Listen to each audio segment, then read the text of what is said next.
मी जेवढे व्हिडिओ बघितले आपल्या न्यूज चॅनलवर, एबीपी माझावर बघितलं, TV9 वर बघितलं, G24 वर बघितलं, तरुण भारतवर बघितलं, त्या सगळ्यांनी एकच हेडलाईन दिली की 2 आंबे घेतल्याबद्दल. हा विषय 2 आंब्यांचा नव्हता, 2 आंब्यांचा विषय तिकडेच संपला होता. तिकडेच मी त्याला म्हटलं होतं की तुझं जे काय आहे ते घे आणि मला जाऊ दे.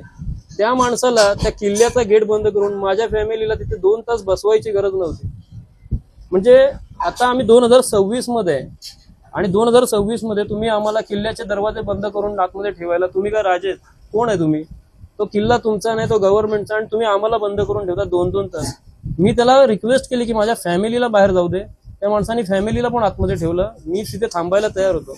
तर माझं डोकं त्यावरून जास्त सटकलं की तू किल्ल्यावरती मालकी हक्क दाखवतो, वरतून तू येणाऱ्यांना आतमध्ये ठेवतोस, म्हणजे असं कोण लागून गेलाय तू? बरोबर. आणि तो म्हणतो 1960 साली ते कोण हुसेन होते, त्यांनी असं केलं तसं केलं.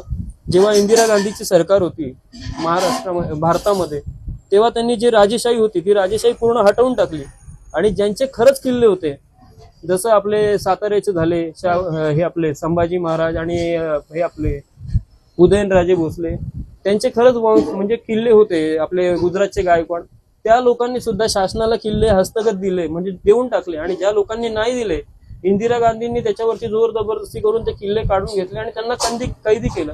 पण 2026 चालू असताना सुद्धा हा कोण मोठा लागून गेला की जो स्वतः म्हणतो हा किल्ला माझा आणि शासन काही करत नाही.